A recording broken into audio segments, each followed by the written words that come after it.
Good afternoon, Mania fans. How are you? Feels like I just left you a couple of minutes ago. How's everybody doing? I hope everybody's still, of course, enjoying a barbecue or whatever's going on with the holiday weekend as it keeps moving forward. I do have a program note, everyone. Our post game tonight will be at 9 p.m. 9 p.m. Um, and we will go. We will give everything that's happening in the world of baseball. Wrap up of the Yankee series in Colorado, and then looking forward to talking about the Angels series coming up as early as tomorrow. I did leave a couple of points in the chat, and I'm going to bring in Ken from the Ugly Truth, who's going to call today's game on the Ugly Truth channel at 3 o'clock. And I'm going to bring him in. And there are 2 points here that you might say, hey, what's going on? Well, Stanton is getting closer, and there's vibes from someone saying the Yankees people should be calling the Yankees about J.C. Escara. So we're going to discuss that, and I'll get into it in a couple of minutes. But just want to give you a score update, everyone. As of right now, we have the Brewers 3, the Pirates nothing, the Giants 3, Nationals 1. In the top of the fourth, the Orioles and the Red Sox nothing. The Orioles are threatening in the top of the fourth. The Tampa Bay taking care of the Blue Jays 2-0 on the top in the top of the fourth. The Reds lead the Cubs 4-3 in the top of the third, top of the second. Twins 1, Royals nothing. Mariners 2, Houston nothing. Bottom of the first with Houston threatening. Texas 2-0 over the White Sox, top 2. The Diamondbacks 2-0 over the Cardinals, bottom 1. The Phillies, the A's, the Marlins, the Angels, the Padres, Braves, and the Dodgers and the Mets are later on. Of course, the Met game and the Dodgers is on ESPN tonight. Check your local listings, the time, and everything. So I'm going to bring in the Mr. Call of the Game, who's going to be doing it. And Ken, welcome to the broadcast. How you doing? Hey! How you doing? Great show this morning. Thank a lot of you. interaction and some good segments there. Yeah, maybe something to build on. Yeah, there's a lot to hold with that show, Ken. That was we had it was a great time. We missed you, but we had you in spirit, and we dedicated the show to you and all servicemen. So I was happy that it was a very, very good show. Go ahead. You want to comment on that? Yeah, thank you. Memorial Day weekend. There's a lot of history with baseball and military service. Memorial Day is more about those that sacrificed, that were killed in the line of duty. You sacrificed too, my friend. No matter what you did an incredible job. So thank you. Yeah, and that's why they give us Veterans Day. You got that right. Hey, Jason. Hey, welcome Jason, to the stream, brother. Appreciate you being here. Thank you for the support. Yep. As always, Jason, thank you for those compliments, Jason. I really appreciate it. Hey, Def Vince, you missed a great show. I hope you go and listen. We were looking for you this morning. How you doing? So I want to we're going to bring up Jonathan in a minute. I want to bring up a couple of points. Brian Cashman came out this morning on radio, and he said that Giancarlo Stanton is going to be doing 2 weeks of batting practice. And then if all goes well, it's going to be a rehab assignment. So I don't think it's going to be that long before we get to see Giancarlo Stanton. And we'll talk about this. Also, Ken Rosenthal, thanks to 161 River Avenue, says that Ken Rosenthal was reporting that he urges all teams to call the Yankees and try to trade for J.C. Escara. So we wouldn't report that unless it was from, somebody of credence. And so he's urging, and that would open up the door maybe for the Yankees to bring up Rodriguez. But then the age-old question, do you bring up Rodriguez to be a backup player? And I would not do that. But let's bring on Jonathan. Let's see if he has any other news on that. And Jonathan, welcome again. Thanks for coming on this morning. Hope you're doing well. Yeah, I'm doing well. I'm in the live stream right now. What are your thoughts on Ken Rosenthal talking about urging teams to go to the Yankees and trade for J.C. Escara? Well, listen, I would only do it if they're confident in their other backups, because right now Escara is probably the best backup they have right now. If the Yankees are confident in their other backup catchers, then yeah, the Yankees do have a lot of catching depth, and it also depends on what do they get back. Right. If they can get back a quality player that they need, then I would always think about it. But if they're getting a crap, I mean, look, if someone wants a Escara, is desperate for a Escara, and you can trade someone like to clear your payroll, for example. Mm-hmm. Someone with an expiring contract. Yeah. Maybe add another pitcher in there to get a couple young prospects back. It all depends on the deal. I'm not gonna make the trade for just to get rid of the guy. Right. Well, they've done that already with two other catchers, and they've got nothing to show for it. Well, that's look. I think one catcher that got international draft money. Right. Which I always support, because they can use that money to sign a couple young guys. Yes. So as long as they're getting something back in value that they can use, then I'm fine with it. But if they're just dumping a guy to get rid of him without getting anything back, then no, that makes no sense. That makes no sense. No, not at all. No, I agree with you. Ken, what are your feelings on that?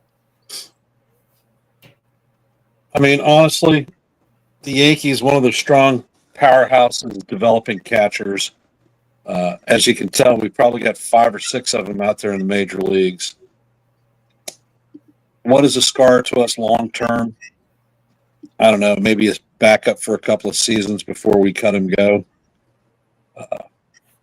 So if he's at high point value, if we move him, it's got to be for an arm. We're not going to do a bat for a bat. No. Yeah. So I don't know what arm could you see in the deal? Assuming, let's say, Escara is playing well enough to be someone's main catcher. So a guy who's been around, maybe a young team, and he's good. He's playing well enough to be a team's main guy. So next year they'll have him for 100 to 110 games. What is a good package for Escara? Well, I would think, first of all, what team are you targeting? Know what the Cardinals would be one, right? Because Contreras, their former long-term catcher, is now playing first base, and I think he's on the last year of his deal. So they're looking to put length there. They have some interesting left-handed bullpen arms in St. Louis. Their prospect pool, they've got a couple of guys that have potential reliever capability too. Not top 10, but that may be something to consider, since we develop bullpen arms very well too. So, because another thing to consider when making a trade the Yankees also want to lower bullpen, lower payroll in the future. So they want young, controllable players.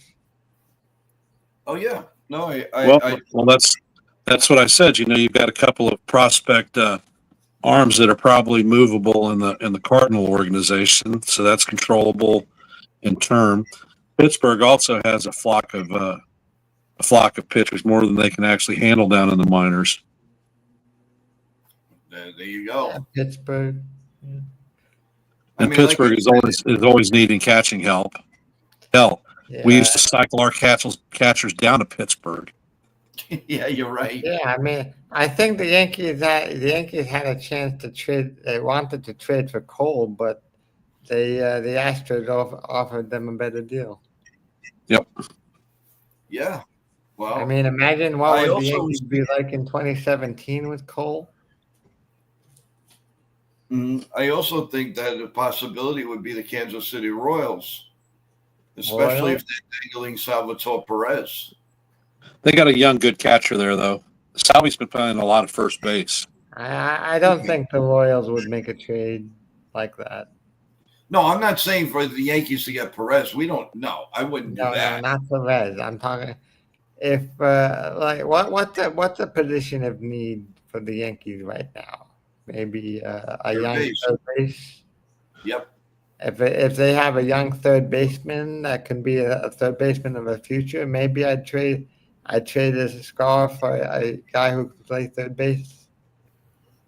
Yankees' genuine need, you're going to look at first base, third base, a back end of the bullpen type arm, maybe a back end rotation piece. So what do the Royals have in that genre?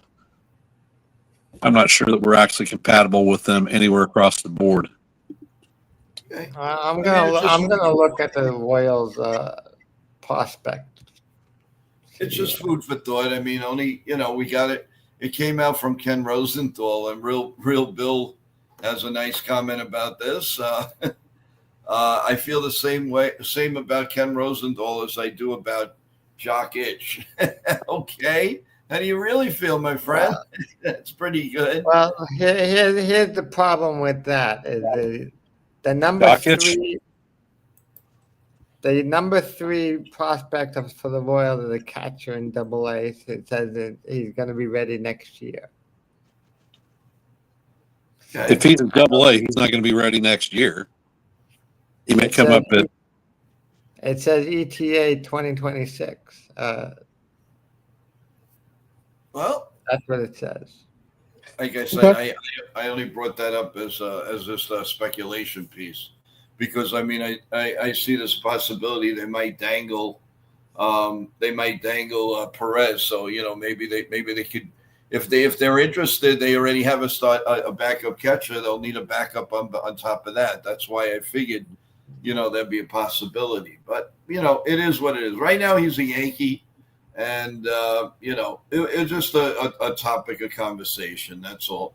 As far I as I don't suspect he's going to go anywhere. No. no, I don't either. Not right now, anyway. I don't think This time the Royals are good trading partners. this time of the year before trade deadline, this is when we ramp up with a lot of speculation and whatnot because it's dead news cycle time. So you'll probably start hearing ramp ups about Yankees trying to acquire third baseman, possibly Arenado. With the Reds struggling, they've got a couple of wild card infielders. Reds are hurting for bullpen arms. I would love to freaking pick up Matt McLean from him and give him damn Ian Hamilton and Tim Hill. Okay. Well, I don't think you're going to hear a lot of speculation until after July 4th. After July 4th, They've already started. they've already started, but the more realistic options are going to happen after July 4th. Right I now, mean- everything is speculation. Honestly, with regard to the Yankees, we have too many people coming back from the IL. We don't know what we have genuinely with Luis Hill coming back. A lot of people feel that we need to add another starter. I'm not in that neighborhood. I'm thinking that we're all right. And I think that Hill will pitch back to form. So it will be just like adding a number 2 via the trade when he comes back. Got some bullpen arms that are on the mend, that are now down there in Scranton and could be pulled up at will. So I'm not thinking that we need bullpen help. There's been a lot of bitching about third base, possibly. You got this kid, Jesus Rodriguez, who's a catcher / third baseman, and he could certainly come up and fill a spot, cutting some dead wood like Pablo Reyes. Mhm. Well, I don't know. I don't know why they don't do that already. Why don't they just bring him up and cut Pablo Reyes already? You know what it is? It's going to be 130 at bats and starting off his first pre-arb year. So just because it would just be, they're gonna, and this is what I don't like when they do it to their prospects. They don't want to start that clock so early, so they wait and they wait as late as they can to call them up to start the clock. Well, what do you think they did to Dominguez last year? The exact same thing, and it was the exact same reason. Coming off of an injury. But they could have called him up much earlier. He was down in AAA raking, and they waited. Totally agree, guys. I mean, hey, look, at this point, the way we know the way the Yankees operate. Sometimes, of course, we agree with them, and definitely sometimes we don't. I mean, there's no ifs about it. They take their time. They analyze and they analyze and they analyze. If they're going to make the trade, like Cashman's perfect words, if it makes business sense for us, we'll make the deal. That's what he's been saying for 25 years. The past couple of years, that business sense hasn't really worked out very well. We have killed a small village in prospects by mismanagement, and by the time we're willing to move on from them, we have made them essentially worthless. Clint Frazier. This is one thing I never liked about Boone. Boone doesn't like to use young kids. Boone, they say Boone is a player's manager, but he's not a prospect manager. He doesn't. He only plays players who he's comfortable. Hey John, give me a soda out of the fridge. So Boone, I don't think controls as much of the roster as we think. I think the analytics department controls a hell of a lot more than he does. I think that he gets very little actual input into it.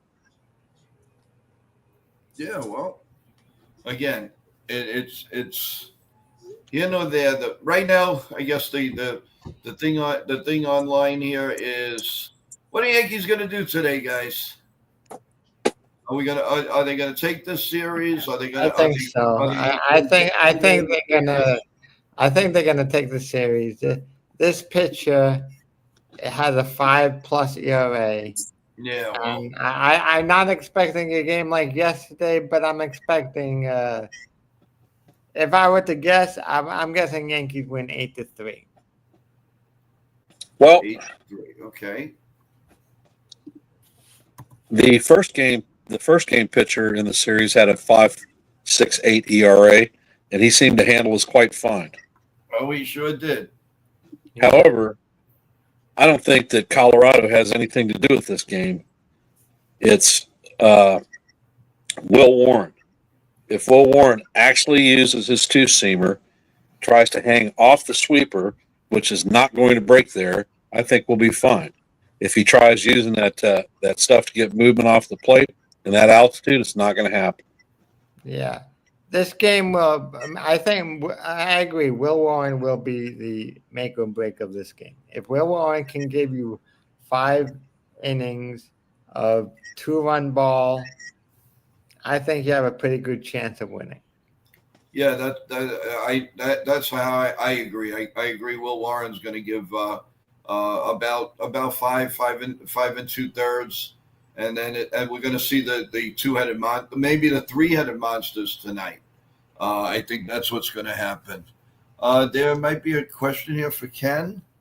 Oh, Mr. Met fan, how you doing? Welcome back. How's everything? Hey, Ken and Joe, have a good play-by-play call today. Hey, no problem. Thank you. I hope you'll be. Will do. Appreciate the support, brother. Thank you. Thanks. Hey, that was a good game by the Mets yesterday, by the way. You saw a little glimpse of what Soto can give you. So, bank on that. Go with the glass half full and not half empty, okay, man? And join us more. Let's see you in the morning. Let your friends know. Well, hey, be more than happy to talk about both teams. When you guys are on, you want to ask about the Mets, please, by all means, let's do it. Jason, concussions are real killers. Clint Frazier and Anthony Rizzo both got destroyed by concussions. Look, if Clint Frazier didn't have that concussion, maybe we wouldn't have a left field problem for so long. No, you're right. Right. Jonathan says, I'm not worried. We were 10 games under 500 last May. Yes, you were, and then they just went absolutely crazy. You should never want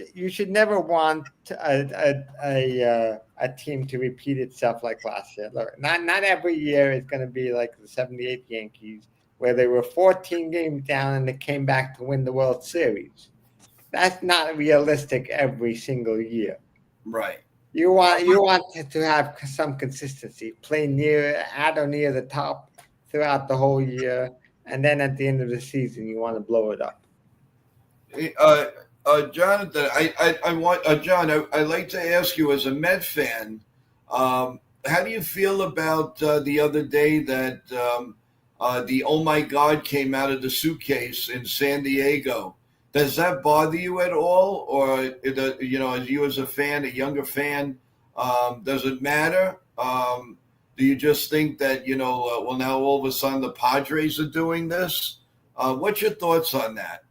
What that Iglesias brought that now over there in their colors? I'd like to know it. Oh, the first you've heard of it. Yes, the first.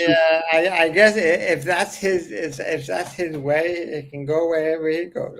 Well, the Mets didn't bring him back, and I was surprised about that. I was very surprised they didn't bring back Iglesias. Wow. And I wanted the Yankees to take a chance on him. I wouldn't have minded. It's better than the stuff that well, we won't get into that right now because we're getting close to the game time. But a note. I can't talk today. The morning really got to me, guys. No, a note about tonight's stream. We will come on at 9 p.m. tonight. 9 p.m.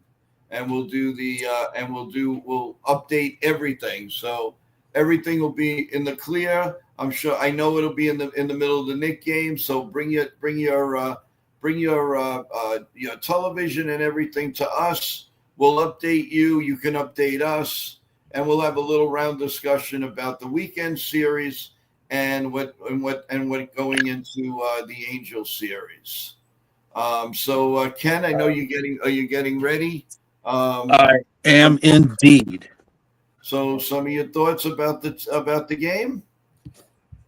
The Yankees are capable of hitting any pitcher that they've got out there. Their staff is not really that good. Whether our pitchers can adapt to the environment is going to be the difference, and Will Warren is going to have to take the bull by the horn. Would I be surprised if we came out with another barrage of hits? No, I wouldn't. Would I be surprised if we scored over 10? No. But the thing that we can't do is allow average or mediocre teams to hang around. When we got our foots on their neck, we actually have to step on them and put the pedal to the metal. Yes. I was not comfortable in yesterday's game. 1-0. Had many opportunities. Double play. And and they tied the score up, and then we decided, I guess it's time for us to actually hit.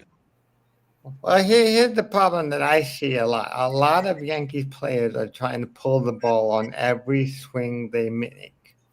The Yankees have to learn how to take the ball to the opposite field. If they take the ball to the opposite field, they will avoid the double play, especially as a right-handed hitter. Well, David John's been going to the opposite field. Well, DJ is a unique player. Is he older? He's older. I'm surprised that he's not working with the young. He's not working more with the young guys to teach them how not to pull the ball on every single swing. Well, sometimes young kids don't listen. Well, sometimes you have to give them a good talk and say, "This is how you hit the ball. This is how you're going to stay in the majors. And if you don't want to stay in the majors, don't listen to me. Go back to the minors and fix it." All right. Guys, remember to subscribe to New York to NY Yankee Mania. Press the notification button, the like button on your way in or out of here as you're going to Ken's channel, and then do the same to Ken. Press subscribe, the like, all of that, because I'm sure you're going to love the content. You're going to love. Here's another question for both of you. Do you think Judge is going to get a hold of one today? Yep. Without a doubt. I think he's going to get 3 hits, but I don't think he's going to hit a homer. Okay. He's going to get close. He's going to get that average back to 400. Yep. Yeah. What is it now? 395? Yes. Okay. Well, yeah, maybe very close. Very close. So, 3 hits would give him over 400. Yeah. So, well, listen, it's getting close to game time, guys. I want you all to get ready and move over to Ken's channel, The Ugly Truth. Please come back to us at 9 p.m. and we'll have a nice round discussion on the game and everything that's gone on in baseball today. So have a great day, everyone. Enjoy, have fun. Let's go Yankees. Let's go Yankees. Love to everyone. Of course, love you guys. And of course, everybody, God bless you and God bless America. Guys, eat a lot of good food. Yes. Thanks for coming on, guys. Have a great day.